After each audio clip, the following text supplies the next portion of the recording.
दोस्तों नमस्कार। मैं प्रशांत कौशिक संवाद इंडिया के मंच पर आप सभी का हार्दिक स्वागत करता हूं, हार्दिक अभिनंदन करता हूं। आप सभी जानते हैं कि संवाद इंडिया के मंच पर विभिन्न महत्वपूर्ण विषयों पर चर्चा हम आपके सामने लेकर आते रहते हैं। और आज भी उसी संदर्भ में देश की राजनीति में जिस तरह से परिवर्तन इस समय दिखाई देता है, जिस तरह से देश की राजनीति में लगातार गठबंधन का दौर हम नए स्वरूप में देख रहे हैं। आप सभी जानते हैं कि 2024 के लोकसभा चुनाव के मद्देनजर सभी राजनीतिक पार्टियां अपनी अपनी गोटियां बिठाने लगी हैं। सभी अपने अपने हिसाब से शतरंज की बिसात जो अपने अनुरूप है उसे कोशिश कर रहे हैं बिछाने की। और उसी प्रयास में वह लगातार अपने जो गठबंधन है उसको भी नए आकार दे रही हैं, नई तरह से नए जो दल हैं उसमें जोड़ने की अपने साथ कोशिश कर रहे हैं। उसी परिप्रेक्ष्य में हमने देखा था कि 17-18 जुलाई ये बड़े महत्वपूर्ण दिन थे भारतीय राजनीति के दृष्टिकोण से, जहां विपक्षी दलों ने बैठक की थी बंगलौर में अपने गठबंधन को एक नया स्वरूप देने के लिए। उसी प्रकार एनडीए ने भी अपनी बैठक की थी दिल्ली के अंदर, और उन्होंने भी बहुत सारे अनेक दल जोड़कर दिखाया है कि हमारे साथ भी बहुत सारे दल हैं। लेकिन साथ ही इसके साथ जो अंदरूनी राजनीति है बीजेपी और कांग्रेस की या दूसरी अन्य पार्टियों की, उसकी हम बात कर रहे हैं आपसे। आने वाले जो समय है वो देश की राजनीति का सबसे बड़ा महत्वपूर्ण है। इस साल के अंत तक कुछ राज्यों में विधानसभा चुनाव भी होने हैं, और वो जो विधानसभा चुनाव है वो देश की राजनीति की कहीं न कहीं तस्वीर को बड़े स्पष्ट रूप से परिलक्षित करेगा। उसमें मुख्य रूप से मध्य प्रदेश का चुनाव है, राजस्थान है, छत्तीसगढ़ है, तेलंगाना है। तो इन जो चारों राज्यों में जो विधानसभा चुनाव होने हैं, वह देश की राजनीति की जो तस्वीर है, किस तरह से जनता, भारत की जनता उसे बना रही है, उसको कहीं न कहीं वह निश्चित रूप से उसको परिलक्षित करेगा।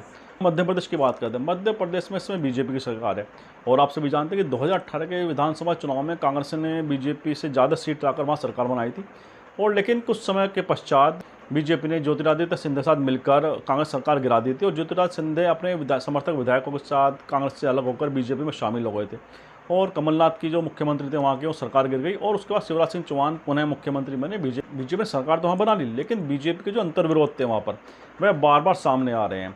सरकार बनाने के पश्चात भी ऐसा लगता है कि लोगों की नाराज़गी बीजेपी से लगातार बनी हुई है, और जो फीडबैक आ रहे हैं, जो सर्वे आ रहे हैं, जो उसी वजह से बीजेपी का हाईकमान चिंतित है। और लगातार गृह मंत्री अमित शाह बार बार मध्य प्रदेश का दौरा कर रहे हैं, प्रधानमंत्री भी बार बार जा रहे हैं मध्य प्रदेश में। तो ऐसा लगता है कि मध्य प्रदेश से उनके लिए चिंता की खबरें आ रही हैं। और कांग्रेस का जो विश्वास मध्य प्रदेश के अंदर दिखाई देता है, बताता है कि कांग्रेस कहीं ना कहीं इस समय आज की जो स्थिति है, ऐसा लगता है कि राजनीतिक रूप से वहाँ पर उन्होंने बढ़त बना रखी है बीजेपी के ऊपर। घोषणाओं का दौर भी हम मध्य प्रदेश के अंदर देख रहे हैं, जहाँ जो मुख्यमंत्री शिवराज सिंह चौहान वह लगातार अनेक लोग लुभावन वाली घोषणा कर रहे हैं।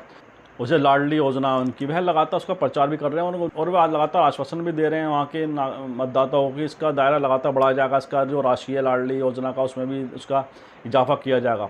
लेकिन उसके बावजूद भी जो बीजेपी की कहीं ना कहीं एक ऐसी कमजोरी वहाँ दिखाई देती है राजनीतिक रूप से, जो उनकी चिंता उनकी बढ़ा रही है लगातार। और इसी वजह से वहाँ जो उनकी गुटबाजी है उसकी खबरें भी लगातार सामने आ रही हैं। जैसे कैलाश विजयवर्गीय ने कह दिया था कि बीजेपी ही हराएगी। तो ये जो वक्तव्य है उनका स्पष्ट बताता है कि बीजेपी की आपस की जो गुटबाजी और अंतर्विरोध है वह निश्चित रूप से बीजेपी को नुकसान पहुंचाने की स्थिति में आज मध्य प्रदेश के अंदर दिखाई दे रहे हैं। उसमें ज्योतिरादित्य सिंधिया का गुट अलग बोला जाता है, केंद्रीय कृषि मंत्री नरेंद्र सिंह तोमर का अपना एक अलग गुट है, नरोत्तम मिश्रा जो गृह मंत्री हैं उनकी अलग महत्वाकांक्षाएं। तो ऐसे में ऐसा लगता है कि बीजेपी इस समय अपने आपस में ही टकराव जितने उनके अंदर दिखाई देते हैं उससे उनकी बड़ी नुकसान की स्थिति बन सकती है। और कांग्रेस में इस समय मुख्य रूप से दो ही मुख्य नेता माने जाते हैं वहाँ पर, दिग्विजय सिंह और कमलनाथ। तो कमलनाथ और दिग्विजय के बीच जो समन्वय दिखाई देता है उसने कांग्रेस की जो मजबूत संभावनाएं बड़ी मजबूत कर दी हैं। और जिस तरह से राष्ट्रीय नेतृत्व का भी उन्हें विश्वास प्राप्त है दोनों नेताओं को, तो उससे लगता है कि दोनों नेताओं का आपसी समन्वय और आपसी उनकी अंडरस्टैंडिंग ऐसी बन चुकी है कि वह कांग्रेस की जो संभावना है उसको उन्होंने मजबूत कर दिया है। और जिस तरह से कांग्रेस की सभाओं में जो भीड़ दिखाई देती है, तो ऐसे में लगता है जो सरकार बीजेपी के द्वारा कमलनाथ की गिराई गई थी उसने सिंपैथी कमलनाथ के पक्ष में मध्य प्रदेश के अंदर हमें दिखाई देती है। और लगातार कहीं ना कहीं ये इशारा मध्य प्रदेश की जनता कर रही है कि कांग्रेस मजबूत स्थिति में दिखाई देती है। राजनीतिक परिवर्तन है मध्य प्रदेश के अंदर, इसकी लोग बात कर रहे हैं, और ये बातचीत भी काफ़ी मजबूती तरीके से लोग कह रहे हैं। और बीजेपी की चिंता यही है कि अगर मध्य प्रदेश उनके हाथ से निकलता है आने वाले लोकसभा चुनाव के लिए, तो उनके लिए ज़्यादा चिंता की बात हो सकती है। कि मध्य प्रदेश लगातार अनेक वर्षों से बीजेपी को बड़ी राजनीतिक रूप से मजबूती दे रहा है, और पिछले करीब 2 दशक से तो बीजेपी की वहाँ सरकार लगातार है, और इससे कि लोकसभा चुनाव में भी उन्हें वहाँ से मजबूती खूब मिलती रही है। तो अगर बीजेपी मध्य प्रदेश लूज़ करती है तो निश्चित रूप से बीजेपी के लिए बड़ा संकट आगामी लोकसभा चुनाव के लिए होता है। और बीजेपी नेतृत्व तो ये समझ रहा है, इसलिए वह लगातार मध्य प्रदेश का दौरा कर कहीं ना कहीं संगठनों को कस रहे हैं और जो आपस के अंतर्विरोध हैं उसे भी कम करने की कोशिश कर रहे हैं।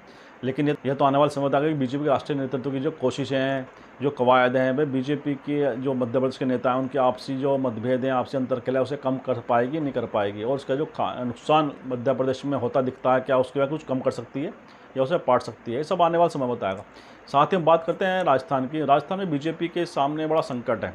हालांकि कांग्रेस के सामने भी वहाँ पर एक अंतर्विरोध दिखाई देता है कि जो मुख्यमंत्री अशोक गहलोत हैं और सचिन पायलट जो हैं, उनके बीच लगातार काफ़ी समय से मतभेद की खबरें स्पष्ट हैं और सार्वजनिक हैं, उसमें कोई छिपी बात नहीं है। जिस तरह से दोनों के बीच में विभिन्न मुद्दों के ऊपर आपस में टकराव दिखाई दिया, बड़ा तीखा टकराव दिखाई दिया। एक बार को तो ऐसा लगा था कि कहीं ना कहीं सरकार गिर सकती कांग्रेस पार्टी की, और दोनों नेताओं ने आपस में एक दूसरे के ऊपर खुलकर आरोप प्रत्यारोप का दौर भी एक नया शुरू किया था। और ऐसे में कांग्रेस कार्यकर्ताओं के अंदर भी कहीं ना कहीं एक जो उनका विश्वास था वह भी डगमगाया दोनों नेताओं के आपसी टकराव में भी। लेकिन कांग्रेस के राष्ट्रीय नेतृत्व ने लगातार दोनों नेताओं से संपर्क बनाए रखा, दोनों नेताओं के साथ अपने विश्वास को जोड़े रखा, और वह लगातार कहीं ना कहीं एक ऐसा समन्वय बनाने के प्रयास में लगातार जुटे रहे कि जिससे कि राजस्थान में जो दो बड़े नेता हैं हमारे पार्टी के, अशोक गहलोत जो मुख्यमंत्री और सचिन पायलट जो मुख्यमंत्री थे, हालांकि उन्होंने मुख्यमंत्री से इस्तीफा दे दिया था, सरकार और कांग्रेस सरकार गिरने की स्थिति में भी एक बार आ गई थी। लेकिन अशोक गहलोत का जो कहते हैं जादूगर हैं वो राजनीति की, और उन्होंने अपने उस जादुई गरी से कांग्रेस सरकार बचा ली थी। और सचिन पायलट लगातार उसके बावजूद भी लगातार अशोक गहलोत की कार्यप्रणाली पर, कार्यशैली पर हमला करते रहे, उनकी आलोचना करते रहे। लेकिन कांग्रेस के नेतृत्व ने कहीं ना कहीं धैर्य से काम लिया और दोनों नेताओं को आज की स्थिति में वह दोबारा से एकजुट करने में सफल हुए हैं और दोनों को एक मंच पर लाने में सफल हुए हैं। उससे कांग्रेस पार्टी की जो संभावनाएं दोबारा से वहाँ पे कुछ मजबूत होती दिखाई देती हैं। और जिस तरह से अशोक गहलोत की जो जन कल्याणकारी योजनाएं हैं, उसने राजस्थान के जो राजनीतिक परिदृश्य है उसको काफ़ी बदल दिया है। जैसे राजस्थान की परिपाटी रही है कि एक बार बीजेपी एक बार कांग्रेस, लगातार अनेक वर्षों से ही परिपाटी राजस्थान के अंदर हम देखते रहे हैं। 5 साल कांग्रेस ने शासन किया या 5 साल भाजपा ने शासन किया, तो हर बार सरकार वहाँ के मतदाता बदल देते हैं।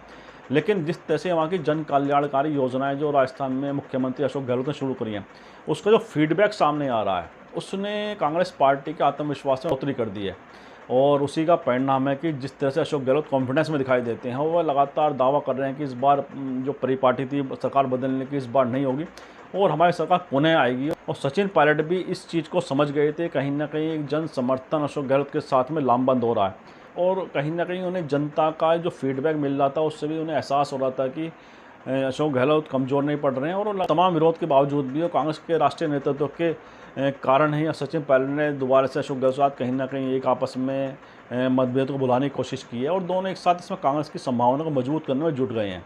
तो उससे जो कांग्रेस का मतदाता या कांग्रेस का समर्थक बढ़ता राजस्थान के अंदर, उसमें विश्वास दोबारा से पुनः पैदा हुआ और दोबारा से वह एकजुट हुआ। क्योंकि समर्थक आपस में डिवाइड दिखाई देते थे कांग्रेस पार्टी के, कुछ सचिन पायलट के समर्थक थे, कोई अशोक गहलोत का समर्थक था, तो दोनों जो गुट बन गए थे, ऐसे में उनका कांग्रेस का समर्थक वर्ग भी बढ़ गया था। लेकिन दोनों नेताओं को आपस में एक साथ आने से, एक साथ हाथ मिलाने से वह समर्थक वर्ग भी एकजुट दोबारा से होता दिखाई देता है। और वहीं अगर बीजेपी की हम बात करें तो बीजेपी वसुंधरा राजे सिंधिया राजस्थान की सबसे बड़ी नेता हैं बीजेपी की। लेकिन जिस तरह से चर्चा एक आम है कि बीजेपी का राष्ट्रीय नेतृत्व तो इस बार वसुंधरा राजे को कमान देना नहीं चाहता है राजस्थान के अंदर, वह जो शेखावत है उनके जो केंद्रीय मंत्री हैं उनको सुपुर्दगी में वह राजस्थान देना चाहते हैं। और इस वजह से कहीं ना कहीं आपस में तनातनी बीजेपी के अंदर भी दिखाई देती है। और जो कांग्रेस की जो आपस के मतभेद थे उसको बीजेपी उतना कैश नहीं कर पाई, क्योंकि आप कांग्रेस की गुटबाजी के कारण कांग्रेस की जो संभावना में कमज़ोर हुई थी, उसको बीजेपी के अंदर भी तमाम की गुटबाजी थी, और इसी वजह से कांग्रेस की गुटबाजी का फ़ायदा वहाँ भाजपा नहीं उठा पाई। और बीजेपी के अंदर भी वहाँ बड़े सारे नेता हैं, जैसे हमने वसुंधरा राजे सिंधिया का नाम बताया, जो सबसे बड़ी नेता राजस्थान में कही जाती हैं बीजेपी की। और वहीं शेखावत जो मंत्री हैं केंद्र सरकार में, बीजेपी राष्ट्रीय नेता कहीं ना कहीं उन्हें लॉन्च कर रहा है वहाँ पे। इसके बाद राज्यवर्धन सिंह राठौड़ हैं वहाँ पे, जो बड़े नेता हैं बीजेपी के। तो ऐसे तमाम तरह के आपस के अंतर्विरोध बीजेपी में भी कम नहीं है और वो लगातार बढ़ते जाते हैं। और आज जिस तरह से वसुंधरा राजे सिंधिया को राष्ट्रीय उपाध्यक्ष बनाया गया बीजेपी संगठन में, तो उसने भी इस चर्चा को बल दे दिया कि बीजेपी का राष्ट्रीय नेतृत्व वसुंधरा राजे सिंधिया को राजस्थान में आने वाले विधानसभा चुनाव में कमान देना नहीं चाहता, इसलिए उन्होंने केंद्र में राष्ट्रीय संगठन में जिम्मेदारी उन्होंने दी राष्ट्रीय उपाध्यक्ष बनाकर। हालांकि ये भी चर्चा है कि उन्हें चुनाव का प्रमुख बनाया जा सकता है राजस्थान में विधानसभा चुनाव के लिए। लेकिन ये साथ में ये भी जोड़ा जाता है, जो बातचीत कहीं ना कहीं ऐसी बात सामने आती है कि वसुंधरा राजे सिंधिया इसके लिए तैयार नहीं है। स्पष्ट कहा है कि या तो मुझे आश्वस्त करिए कि विधानसभा चुनाव में अगर पार्टी को सरकार को बनाने का बहुमत मिलता है तो मुख्यमंत्री मैं ही बनूंगी। लेकिन अभी राष्ट्रीय नेतृत्व बीजेपी का इस तरह कोई कमिटमेंट करना नहीं चाहता वसुंधरा राजे सिंधिया से। इसी तरह से आपस में कहीं ना कहीं उनमें भी मतभेद दिखाई देते हैं, मतभिन्नता दिखाई देती है, और उससे बीजेपी की संभावनाएं कमज़ोर कहीं ना कहीं हो रही है राजस्थान में। और कांग्रेस पार्टी जिस तरह से अशोक गहलोत ने मां जन कल्याणकारी योजनाएं लागू की हैं, उसने कांग्रेस पार्टी के पक्ष में को जोड़ने की जो कोशिशें अशोक गहलोत को, उसमें वह कहीं ना कहीं कामयाब होते दिखाई देते हैं। हालांकि ये तो आने वाला समय बताएगा कि अशोक गहलोत कितने कामयाब होते हैं, या राजस्थान के जो मतदाता हैं वह परिपाटी को बदलेंगे। 5-5 साल में वो सरकार बदल देते हैं, एक बार कांग्रेस को देते हैं मौका, एक बार बीजेपी को मौका देते हैं। क्या इस बार वह परिपाटी को कायम करेंगे, रखेंगे अपनी, या इस बार परिपाटी को बदल देंगे, परंपरा बदल देंगे? तो ये वैसे बड़े सवाल हैं कि राजस्थान और मध्य प्रदेश, साथ ही छत्तीसगढ़ का भी सवाल आता है कि छत्तीसगढ़ की में क्या स्थिति बनेगी। छत्तीसगढ़ भी बीजेपी के लिए बड़ा महत्वपूर्ण राज्य है। बीजेपी की सरकार 15 साल रही थी, इसमें रमन सिंह मुख्यमंत्री थे, लेकिन पिछले विधानसभा चुनाव में कांग्रेस ने बड़े बहुमत से बीजेपी को वहाँ शिकस्त दी, और उसके बाद भूपेन्द्र सिंह बघेल जो लगातार मुख्यमंत्री बने हुए पार्टी के। हालांकि वहाँ भी कांग्रेस के अंदर कुछ नेताओं के आपस में मतभेद की खबरें सामने आती रही हैं, लेकिन डिप्टी सीएम बनाकर टी.एस. सिंहदेव हैं, कांग्रेस ने कहीं ना कहीं मतभेदों को सुलझाने की तरफ कदम बढ़ाए हैं, और ऐसा लगता है कि वो मतभेदों ने सुलझा लिया आपस के नेताओं को। भूपेश सिंह बघेल बड़े मजबूत नेता के तौर पर छत्तीसगढ़ में उभर कर सामने आए हैं, और छत्तीसगढ़ में जिस तरह भूपेश सिंह बघेल ने अपनी नेतृत्व क्षमता को साबित किया है, जिस तरह से उनकी जन कल्याणकारी योजनाएं उन्होंने छत्तीसगढ़ के अंदर शुरू की हैं, उससे भी उनका जो प्रभाव है छत्तीसगढ़ के अंदर बड़ा है, और उससे वे कांग्रेस भी विश्वास में दिखाई देते हैं कि छत्तीसगढ़ में पुनः सरकार बनाने की स्थिति में कांग्रेस अपने को मानती है। तो बीजेपी की चिंता छत्तीसगढ़ ही बढ़ा रहा है लगातार, क्योंकि अब रमन सिंह के अलावा उनके पास ऐसा कोई बड़ा नेता नहीं है छत्तीसगढ़ में जो इसे कहा जाए कि वह कांग्रेस को मजबूती रूप से टक्कर देने की स्थिति में है। तो अगर इन 3 राज्यों की हम बात करें तो छत्तीसगढ़, मध्य प्रदेश, राजस्थान, तो इन राज्यों के जो चुनाव हैं वे बीजेपी के लिए बड़े क्रुशल हैं, और बीजेपी की अगर लोकसभा चुनाव की संभावनाएं उसमें यह बड़ा असर डाल सकते हैं, उनकी संभावनाओं को कम भी कर सकते हैं और संभावनाओं को मजबूती भी दे सकते हैं। इसलिए बीजेपी इन राज्यों के चुनाव के परिणामों को बड़ा गंभीरता से उनका मनन कर रही है कि इन तीनों विधानसभा के चुनाव को हम अपने पक्ष में करें। वे कांग्रेस भी लगातार बीजेपी को चुनौती देने के लिए इन राज्यों पर विशेष फोकस कर रही है, क्योंकि कांग्रेस पार्टी भी आगामी लोकसभा चुनाव के मद्देनजर बड़ा स्पष्ट मानती है कि छत्तीसगढ़, राजस्थान में अगर वे अपनी सरकार पुनः बना लेती है और मध्य प्रदेश को बीजेपी से पुनः छीनकर हमारे पर सरकार कांग्रेस पार्टी वहाँ बना लेती है, तो उससे बीजेपी को वह करारी शिकस्त विधानसभा चुनाव में तो देगी, लेकिन साथ ही लोकसभा चुनाव जो 2024 के उस कहीं ना कहीं राजनीतिक रूप से बीजेपी को एक बड़ी चुनौती के रूप में इन चुनाव के बाद देने की स्थिति में आ जाएगी। तो इसलिए कांग्रेस पार्टी भी तीनों राज्यों पर विशेष फोकस कर रही है, और लगातार वहाँ पर कांग्रेस का राष्ट्रीय नेतृत्व वहाँ के क्षेत्रीय नेताओं के साथ सीधा संपर्क में, और उन्हें अपना पूरा विश्वास, पूरा समर्थन दे रहा है। इस वजह से ऐसा लगता है कि जो कांग्रेस पार्टी इन राज्यों में बड़ी मजबूत अपनी संभावनाएं देख रही है, और उनको लगता है कि हम इन राज्यों में अच्छा कर सकते हैं, विजय प्राप्त कर सकते हैं, सत्ता प्राप्त कर सकते हैं। साथ ही हम तेलंगाना की बात भी करेंगे। तेलंगाना भी दक्षिण भारत का वह राज्य है जहाँ तेलंगाना में कांग्रेस पार्टी लगातार अपनी संभावनाओं को मजबूती देने में लगी हुई है, और वो लगातार वह KCR राव जो वहाँ के मुख्यमंत्री हैं, उनकी जो सरकार है उसके खिलाफ लगातार वे आंदोलन चला रहे हैं। हालांकि जो राष्ट्रीय गठबंधन बनना उसमें KCR की संभावनाओं को भी लगातार चर्चा है, लेकिन KCR की जो राजनीति दिखाई देती है उसमें वह जो विपक्षी दलों गठबंधन बना इंडिया जिसे नाम दिया गया, उसमें आने की संभावना में कमी दिखाई देती है।